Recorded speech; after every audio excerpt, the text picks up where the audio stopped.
성경에는 우리가 잘 알고 있는 지혜 문학이라고 불리는 성경의 문헌들이 있습니다. 특별히 잠언, 욥기, 전도서가 그러합니다.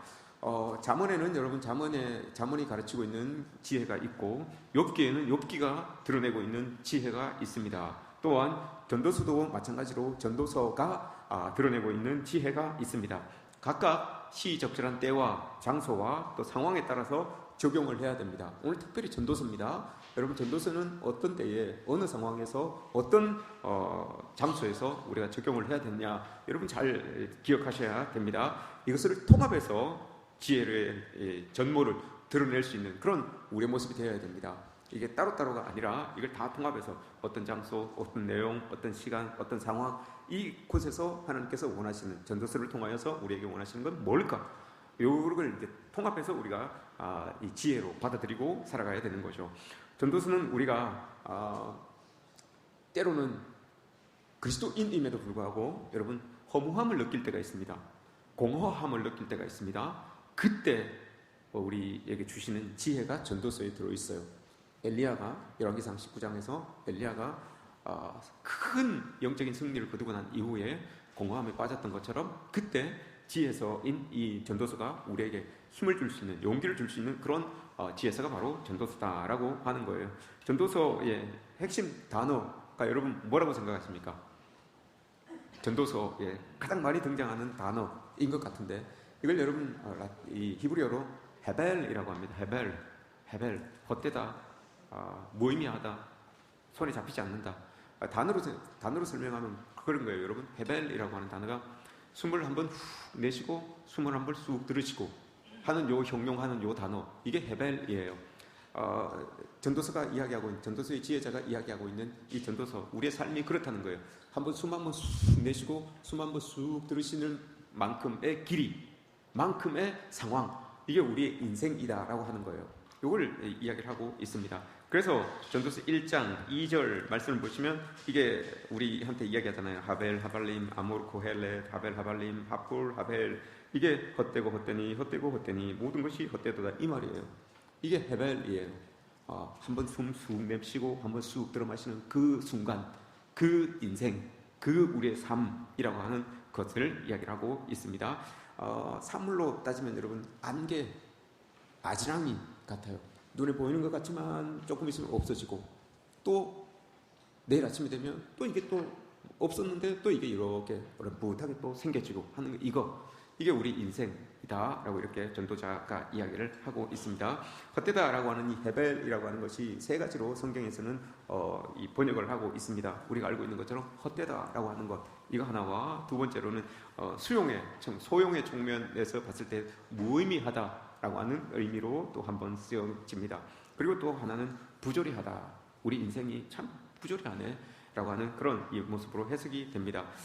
전도서는 단어에서 여러분 우리 전도서의 저자는 여러분 딱히 기록되어 있지 않아요. 그런데 1절을 보시면 다윗의 아들 예루살렘의 왕 전도자의 말씀이라고 이렇게 이야기합니다. 이 전도자라고 하는 이 말이 여러분 코헬렛이라고 하는 말이에요. 지혜를 가지고 있는 사람이에요. 그래서 전도서의 그 저자라고 할 수 있죠. 이 사람을 우리는 그냥 일반적으로 명사로 코헬렛이라고 이렇게 부르면 됩니다. 지혜자인 코헬렛이 우리에게 전하는 말씀이라고 이렇게 이야기를 하면 돼요. 그 지혜자가 코헬렛이 하나님으로부터 들은, 하나님으로부터 깨닫게 된 그 인생에 대하여서 우리에게 지금 이야기를 해주신다라고 그렇게 생각을 하시면 됩니다. 그럼 이 사람이 코헬렛이 깨달은 인생이 뭐냐? 인생은 딴 게 없습니다. 참 숨 쉬고 들어 마시는 것처럼 인생이 참 짧구나. 그렇지만 그 인생 속에서 인간이 할 수 있는 게, 바꿀 수 있는 게 아무것도 없구나. 이거 두 개를 깨달았어요. 이거 두 개를 깨닫고, 그러면 우리 인생은 어떻게 살아가야 되냐? 왜 살아가느냐? 무엇을 추구하면서 살아가야 되느냐? 이게 전도서에서 이야기하고 있는 거예요. 전도서의 코헬렛이 우리에게 이야기를 하고 있는 겁니다. 이에 대해서 우리에게 질문을 던지죠. 여러분, 우리 인생이 이런데 여러분 어떻게 사실래요? 왜 사실 겁니까? 뭘 추구하면서 사실 것입니까? 이걸 우리에게 질문으로 던지는 거예요. 근데 참 이 질문에 대한 답을 한다는 게 이게 쉽지 않습니다. 우리가 이런 인생 속에서 우리가 어떻게 살아야 되는지, 뭘 하면서 살아가야 되는지, 어떻게 또 왜 살아가야 되는지 잘 알 수가 없습니다. 그렇지만 중도서에서 고엘렛은 그에 대한 답도 우리에게 어렴풋하게 지혜로 우리에게 이렇게 가르쳐 줍니다. 인류 학자들이 밝힌 바 환경과 기후와 역사와 그리고 종교에 의해서 문화가 형성된다고 했습니다. 그 문화가 계속 오래됨으로 인하여서 국가, 민족, 인종, 사람마다 다 서로 다른 모습들이 이렇게 드러난다라고 이렇게 밝히고 있죠. 우리나라도 덥지만 다른 나라들도 여러분 늘 사계절이 없이 무더위 속에서 살아가는 나라들도 참 많습니다. 스페니쉬를 사용하고 있는 국가들 중에 여러분 중남미에 있는 사람들 늘 더운 나라에서 살아가죠. 그런 나라들에 살아가는 사람들은 환경이 우리와 다르기 때문에 뭔가 삶의 패턴이 우리하고 좀 달라요. 그들에게는 아직까지도 여러분 시에스타라고 하는 게 있어요. 이 시에스타라고 하는 것은 공식적인 낮잠 시간이에요. 공식적인 낮잠 시간. 출근하면 1시부터 4시까지 혹은 5시까지 공식적으로 자야 되는 거예요. 공식적으로 일을 하다가도 자야 되는 거예요. 무조건 공식인 거예요. 그럼 일은 언제 합니까? 일은 언제 해요? 그게 그 사람들의 삶이에요. 이래가지고 뭘 어떻게 살 거야? 그게 그 사람들의 삶이라니까요. 이게 이런 삶을 여러분 이들이 살아요. 그러니 이런 사람들, 중남미에 있는 사람들과 일을 할 때 여러분 답답해하지 말라는 거예요.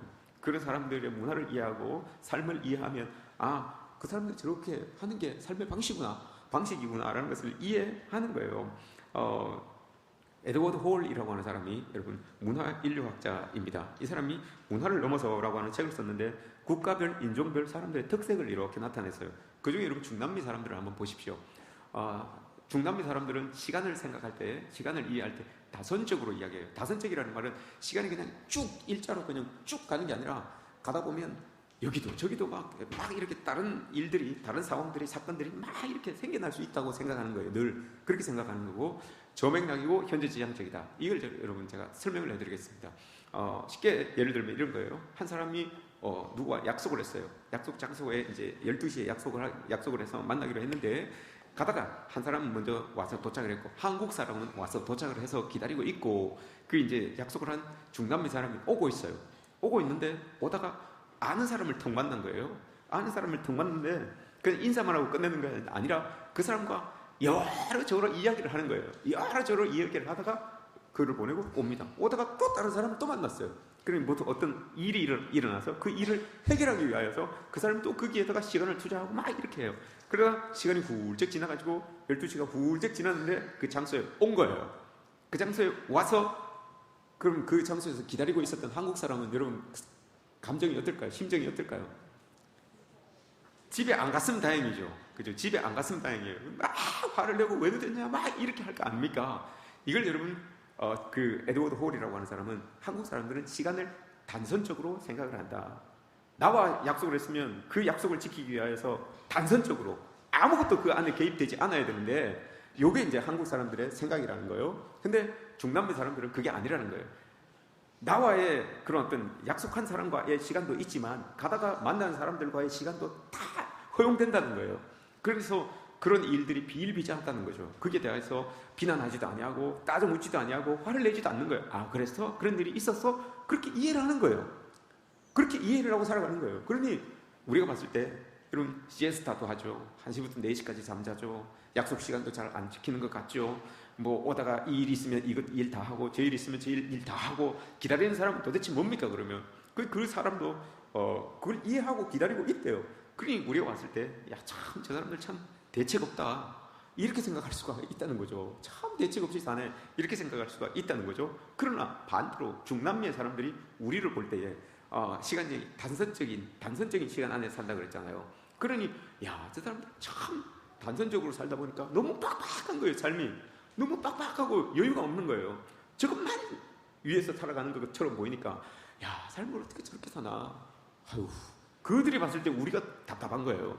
그들은 우리를 봤을 때 답답하고 우리는 그들을 봤을 때 참 대책 없는 것 같고 이렇게 느끼신다는 말입니다. 아까 두 번째가 고맥락, 저맥락이라고 했습니다. 그죠? 고맥락, 저맥락. 저맥락이라고 하는 것은 이 언어에서 사용하는 거예요. 언어, 저맥락. 언어에서 사용하는데 그 사람들은 표현하는 게 마음이고 생각인 거예요. 말 한마디 툭 던지는 거. 그게 그 사람 마음이고 그 사람 생각이에요. 그게 저맥락이에요. 그러니 저 말 안에는 뒤끝이 없다는 거예요. 꿍꿍이가 없다는 거예요. 그냥 말하는 대로 그게 내 마음이고 그게 내 생각이라는 거예요. 근데 한국 사람들은 고맥락이에요. 무슨 말일까요, 여러분? 한마디 툭 던져놨는데 뚝 던지고 내가 여러분들이 한마디를 툭 던져놨어요. 듣고 고민하는 거예요. 이 사람이 왜 이 말을 했을까? 이게 무슨 뜻일까? 고민하는 이게 고맥락인 거예요. 한마디 툭 던졌는데 거기에 대해서 뒤끝이 있는 거예요. 밥 먹자. 우리 언제 시간 있을 때 밥 한번 먹자. 그러면 저 맥락으로 이해하면 뭐예요, 여러분요? 밥 먹는 거예요, 그냥 밥 먹는 거. 밥 먹는 거. 근데 우리 고맥락으로 생각하면 여러분 무슨 뜻이 있을까요? 여기 안에는 여러 뜻이 있는 거예요. 여러 뜻이. 밥 먹자고 돈은 누가 낼 건지, 언제 만날 건지, 왜 만나야 되는 건지, 다 왜 나한테 이런 말을 했을까? 내하고 관계가 별로 안 좋을까? 뭐 또 누구를 소개해 주려고 그런가? 뭐 많은 상상을 한다는 거죠. 의미가 있다는 거죠. 이게 고맥락이에요. 그러다 보니 한국 사람들은 늘 미래를 생각하는 거예요. 저 멀리 미래를 생각해서 오늘을 막 여유롭지 못하게 빡빡하게 살아간다는 거죠. 근데 중남미 사람들은 오늘이 참 중요한 거예요. 그래서 오늘이 중요하게 살다 보니까 오늘 나에게 주어진 일들, 그것에 소중함을 느끼고 살아가는 사람들, 이 사람들이 중남미의 사람들이에요. 그러니 그 사람들은 현재 지향적인 삶을 사는 사람들이고 우리 한국 사람들은 저 미래지향적인 삶을 사람들이다. 이렇게 에드워드 홀이라고 하는 사람이 국가별 사람들의 특성, 성향을 이렇게 이야기를 했습니다. 그렇다고 해서 여러분 중남미 사람들이 틀리거나 이게 아니에요. 틀리거나 잘못된 거나 이게 아니에요. 그냥 다른 거예요. 우리하고 다른 거예요. 이런 모습들이 있다는 거죠. 오늘 말씀에서 여러분 보시면 전도서에서 이렇게 이야기를 합니다. 그러면 이런 삶들을 봤을 때에 그럼 중남미의 사람들과 한국인들의 삶을 이렇게 성경적으로 봤을 때 과연 어떤 삶이 여러분 성경에서 말하고 있는 삶에 더 타당하겠습니까? 성경에서 이야기하고 있는 하나님께서 지혜자를 통해서 우리에게 말씀하고 있는 이 말씀과 중남미 사람들의 삶의 패턴과 한국 사람들의 삶의 패턴, 과연 어떤 게 성경에 더 가깝게 느껴지십니까? 가까운 삶 같습니까? 중남미 사람들의 삶이 여러분 성경적으로 봤을 때는 더 성경에 가까운 삶을 살아가고 있는 사람들이에요. 왜냐? 그 사람들은 여러분 자기에게 주어진 현재, 지금 이게 참 중요하거든요. 그걸 참 중요하게 생각해서 만나는 사람들도 소중하게 생각하고 자기에게 주어진 일들도 참 소중하게 생각하는 그런 인생을 즐길 줄 아는, 하루를 즐길 줄 아는 삶을 사는 사람들이 바로 이 중남미의 사람들이에요. 그게 오늘 여러분 3장 12절 오늘 본문에서 이야기하고 있는 12절의 말씀이에요. 12절의 말씀 여러분 다시 한번 제가 읽어드리겠습니다. 사람들이 사는 동안 이게 여러분 지금이란 뜻이에요. 지금, 현재, 지금이란 뜻이에요. 지금 기뻐하며 선을 행하는 것보다 더 나은 것이 없는 줄을 내가 알았고, 고헬렛이라고 하는 지혜자가 깨달은 거예요. 지금이 여기 지금을 사는 동안 지금이 기뻐하며 선을 행하며 더 나은 것, 이게 여러분 창세기에서 이야기하고 있던 토부예요. 토부라고 하는 단어를 여러분 3번을 연거푸 여기서 쓰고 있는 거예요. 그게 좋더라. 지금 좋은 일을 하는 거, 이게 참 제일 행복하고 좋더라. 이걸 지금 이야기를 하고 있는 거예요. 지금 내가 하고 싶은 것도 하고 즐거운 것들을 하고 좋은 일들을 하는 거, 이게 나에게 기쁨이고 제일 좋은 일이더라. 이 코엘렛이 이걸 깨달은 거예요. 그래서 지금 이걸 이야기를 하고 있는 거예요. 그리고 코엘렛이 깨달은 지혜가 또 하나가 있어요. 또 하나가 있는 그 뭔가 하면 주신 13절의 말씀, 이게 하나님의 선물이다. 내가 지금 누리고 있고 즐거워하고 있고 하는 이 모든 것들, 먹고 마시고 하는 이 상황, 이 모든 것들이 하나님께서 주신 선물이구나. 내가 열심히 노력하는 것 같지만 이거 하나님 주신 선물이구나. 이걸 깨달은 거예요. 그리고 또 하나 지혜자가 깨달은 지혜가 또 있어요. 전도서를 통하여서 3개의 지혜를 우리에게 주는 거예요. 첫 번째, 지금이 참 중요한 거구나. 근데 그 지금이라고 하는 것이 우리에게 주신 하나님의 선물이구나. 이거고요. 또 마지막 3번째 깨달은 지혜가 그거예요. 이걸 나 혼자만 누리는 게 아니라 내 옆에 있는 사람들, 이걸 여러분 관계의 보호처라고 이렇게 이야기를 합니다. 전도서에서는 관계의 보호처라고 이렇게 이야기를 합니다. 우리가 허무함을 느낄 때에 여러분 자꾸 동굴 속으로 이렇게 나 혼자만의 동굴 속으로 들어가잖아요. 그게 나의 보호처인 줄 알고 또 동굴 속으로 들어가요. 그 엘리야도 여러분 로뎀나무 아래 지 혼자 죽겠다고 그렇게 갔잖아요. 그런 것처럼 허무함을 느낄 때 그렇게 자기의 동굴을 찾아 들어간대요. 그런데 지혜자가 깨달은 건 그거예요. 그게 아닙니다. 여러분 전도서 4장 9절에서 뭐라고 합니까? 한 사람보단 2사람이 낫고 2사람보단 3사람이 낫습니다. 왜냐? 한 사람이 넘어지면 그 옆에 있는 사람이 그를 이렇게 세워줍니다. 이게 관가의 보호처예요. 그러니 우리가 깨달은 그거, 지금을 누리는 거, 하나님의 선물로 주신 그것, 그 안에 옆에 있는 사람들과 같이 누리면 좋습니다. 그 사람들이 나의 보호자가 되어줍니다. 이걸 여러분 지혜자 코헬렛이 깨달은 거예요. 우리 삶도 여러분 이렇게 살아가야 되는 거죠. 이게 그리스도인으로서 우리가 허무감을 느낄 때, 전도서는 여러분 허무감을 느끼는 상황이에요. 신앙생활 하다가 하나님이 안 계시는 것 같고 영적으로 뭔가 이렇게 잘 안 열리는 것 같고 어려움 가운데 있을 때에, 혼자 있는 것 같을 때에 전도서를 읽으라는 거예요. 잘 나가고 있는데, 즐겁고 기쁘고 막 신나고 이렇게 신앙생활 잘하고 있는데 전도서를 읽으면 내가 괜히 허무해져야 되는 건가, 아니면 내가 괜히 막 이렇게 돼야 되는 건가, 이런 고민이 들 수가 있어요. 그게 아니에요. 여러분 신학적으로 영적으로 좀 침체감에 빠져 있을 때에 전도서를 읽는 거예요. 그래서 이 지혜자가 코헬렛이 주는 지혜는 바로 그거예요. 그리스도인들이 허무감을 느끼고 있을 때, 공허함을 느끼고 있을 때, 믿음에 진전이 없을 때, 믿음이 정체되어 있을 때, 막 내가 수렁으로 빠져들어가고 있는 그때에 여러분 이 지혜서가 우리에게 지혜를 주는 거예요. 그걸 읽고 일어나라는 거죠. 그 일어나라고 주는 방법 세 가지가 바로 아까 이야기했던 그거예요. 지금 네가 고민하고 있는 그 지금도 하나님께서 주신 선물이니 그거 잘 누려라. 기쁨으로 잘 누려라. 그리고 옆에 있는 사람들을 돌아보아 그들과 함께 그 기쁨을 누릴 수 있어야 된다라고 이렇게 말하는 거예요. 이게 전도서가 우리에게 주는 교훈입니다. 서양의 여러분 서양 철학에서 3대 격언이 있습니다. 서양 철학의 3대 격언. 인생의 지혜로, 서양 사람들은 이것을 인생의 지혜로 삼고 살아가죠. 첫 번째가 여러분 메멘토 모리입니다. 메멘토 모리. 죽음을 기억하라. 두 번째가 뭡니까? 저기 한번 읽어보세요. 두 번째 중간에 있는 거. 아모르 파트예요. 누가 생각납니까? 땡땡땡땡땡땡. 이게 아모르 파트. 그게요. 아모르 파트. 세 번째는 뭡니까? 까르페 디엠. 오늘 본문이잖아요. 오늘 이 까르페 디엠. 현재를 잡아라, 붙잡아라 라고 하는 이거예요. 이거 세 개를 이 서양 사람들은 자기 인생의 3대 격언으로 삼고 그렇게 살아가는 겁니다. 특별히 오늘 우리가 까르페 디엠이라고 하는 건 저걸 보고 있어요. 지금 오늘 그런 하나님께서 우리에게 주신 선물이다. 오늘 3장 12절에서도 말씀하는 것처럼 우리 삶의 까르페 디엠, 현재를 잡아라 라고 하는 이 말. 이 말은 오늘이라고 하는 열매를 여러분들이 거두십시오. 꼭 붙드십시오. 이 말이에요. 오늘 열매가 딱 났는데 이 열매를 이거 오늘 못 잡으면 이 열매는 끝나는 거예요. 없는 거예요. 그러니 오늘 달려진 이 열매를 여러분 꼭 잡아서 내 것으로 만드십시오. 이 말이 여러분 이 까르페 디엠이라고 하는 말이에요. 디엠이 이게 데이 하루라는 말이잖아요. 오늘 과일이 딱 열려져 있으면 그 열매를 여러분들의 것으로 만드십시오. 내 것으로 만드십시오. 이 말이에요. 이걸 오늘 전도서 이 지혜자 코헬렛이 우리에게 말해주고 있는 거예요. 이게 여러분 어떻습니까? 오늘 하루를 여러분들은 여러분들의 과일로, 여러분들의 열매로 잘 잡아가고 계십니까? 어떻습니까, 여러분? 하루 오늘도 참 눈 뜨자마자 오늘 어떻게 해야 되나 피곤하다. 또 이 일 해야 되는데 일하고 가기 싫어. 그 사람 오늘 또 볶을 텐데 또 막 이랬습니까? 어떻습니까? 저도 여러분 목회자잖아요. 목회하면서 기도를 합니다. 저도 이제 새벽 기도할 때마다 제가 물론 새벽 기도 아니고 집에 있을 때도 기도할 때 저는 제일 아침에 이제 기도할 때 나오는 이 경구와도 같은 문구가 있어요. 제가 기도할 때 아침마다 기도할 때마다 하는 기도가 있어요. 그건 뭡니까, 여러분? 새벽 기도 나오시는 분들 알잖아요. 제가 2년, 3년 벌써 2년 정도 계속 그렇게 했는데 오늘도 생명을 주시고 아침을 주셔서 오늘 하루를 주시고 생명을 주셔서 감사합니다. 이거예요. 하루에 대한 감사죠. 하루에 대한 감사.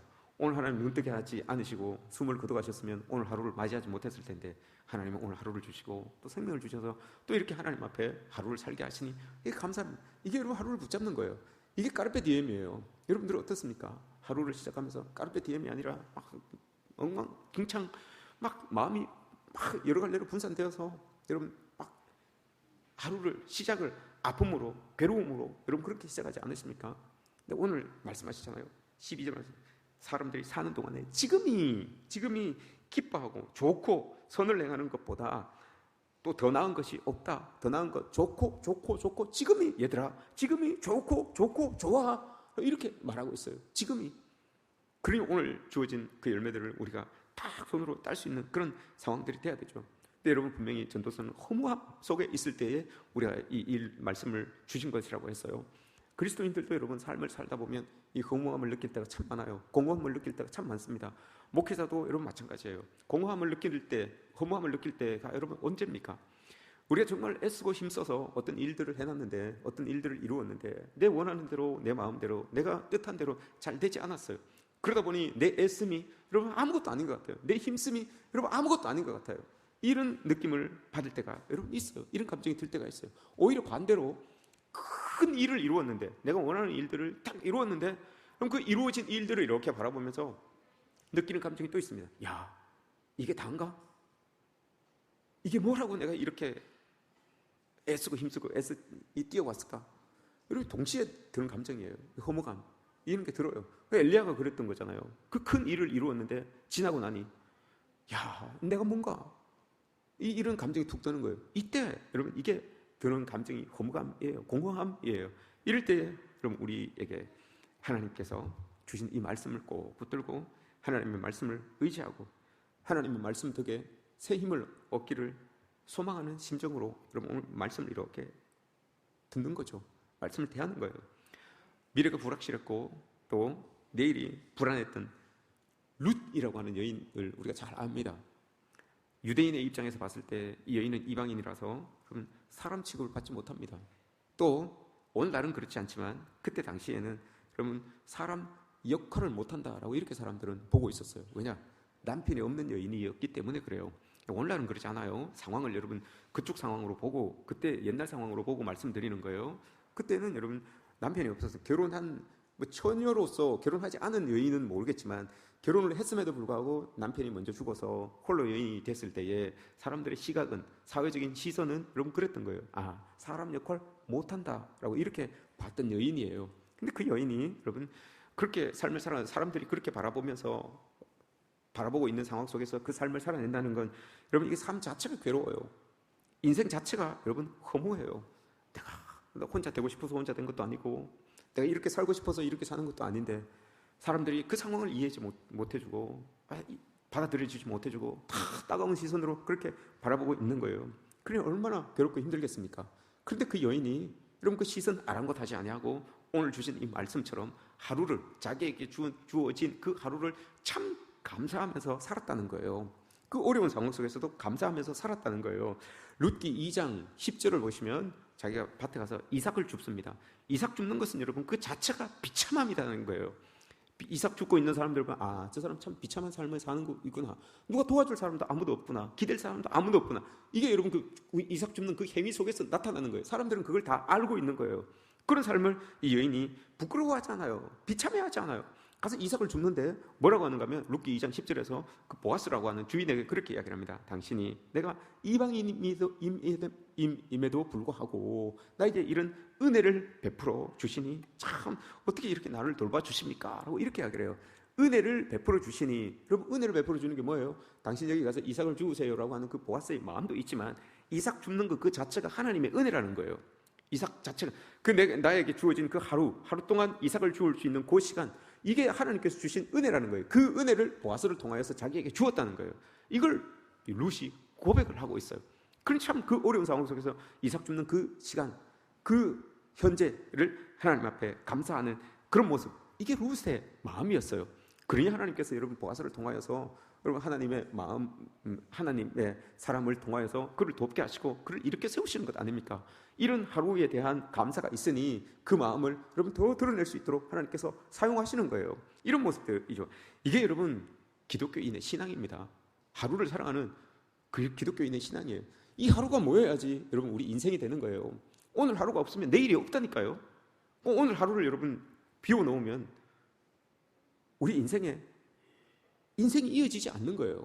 하루가 그래서 중요한 거예요. 그래서 오늘 이야기하고 있는 카르페 디엠, 오늘 하루의 열매를 여러분 꼭 붙들으십시오라고 하는 이유가 바로 그건 거예요. 오늘 전도서의 코엘렛도 그렇게 이야기를 하잖아요. 여러분 오늘 주어진 지금이 참 중요해요. 지금이 참 좋아요. 지금이 참 즐거워요. 이 즐거움을 유지하십시오. 이걸 하나님께서 주신 것으로 여러분 아셔야 됩니다 라고 이렇게 말씀을 하시잖아요.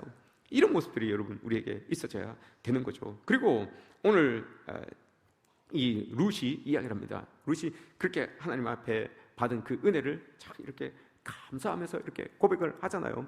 지금 휴가철을 맞아서 여러분 우리가 피서를 이렇게 오가고 하십니다. 가시는 분들도 계시고 오시는 분들도 계시고 한데 이렇게 그런 분들을 보면서 여러분 많은 것들을 생각하죠.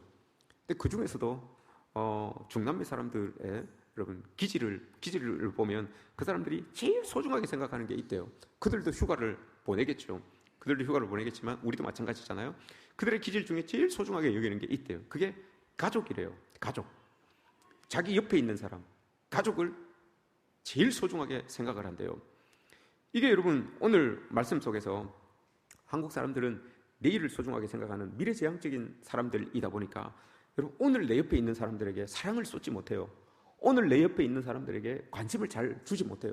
저 미래에 나에게 어떤 영향을 줄 사람, 내일 나에게 어떤 영향을 줄 사람, 이런 사람들에게만 자꾸 관심을 가지고 내 옆에서 지금 나와 함께 있는 이 사람들에게 관심을 가지지 못한대요.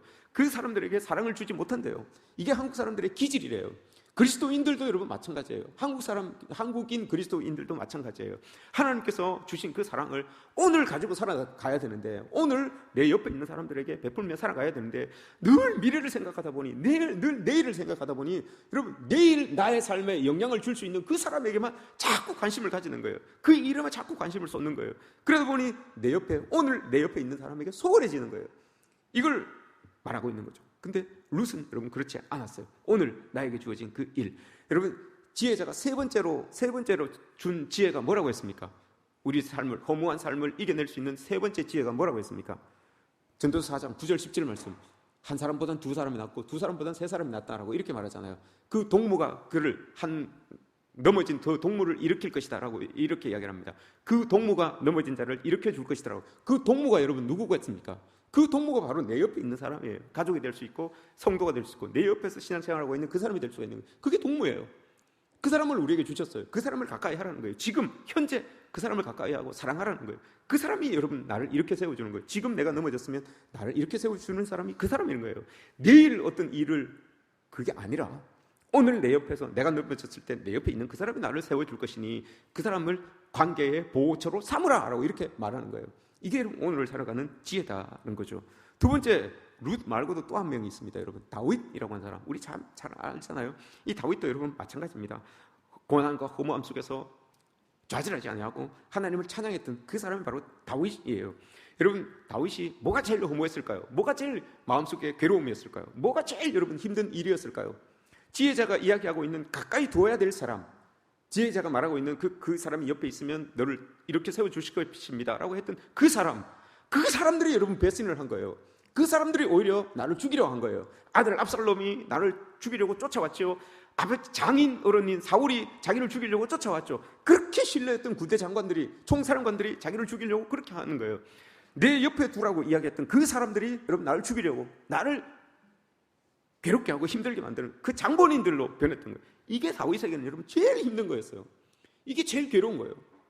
하나님 옆에 두시라고 하셨던 그 사람들, 하나님 옆에 두시라고 하셨던 그 사람들, 여러분 함께 동역하여서 함께 일하라고 하였던 우리의 성도들, 또 내 사랑하는 아내, 내 사랑하는 남편, 아들, 딸들이 여러분 나를 괴롭게 하고 나를 힘들게 하고 하면 이것만큼 더 고난스럽고 더 괴롭고 더 허무한 게 없어요. 내가 그렇게 먹을 거 안 먹고 입을 것 안 입고 이렇게 자라게 해놨더니 지 혼자 자란 줄 알더라. 지 혼자 큰 줄 알더라. 이게 여러분 허무함이에요. 다윗이 여러분 지금 그 마음을 느끼고 있는 거예요. 그런데 그런 상황 속에서 다윗이 놓치지 않았던 게, 그래도 하나님께서 자기를 꼭 붙들고 계신다는 거, 자기를 인도하고 계신다는 거, 이걸 알고 여러분 찬양을 올려드려요. 동굴 속에서 숨어서 하나님 앞에 찬양을 다 올려드립니다. 압살롬에게 쫓겨다닐 때에 그때 하나님 앞에 그 광야에서 아무것도 여러분 없잖아요. 풍족한 게 뭐가 있습니까? 아무것도 없어요.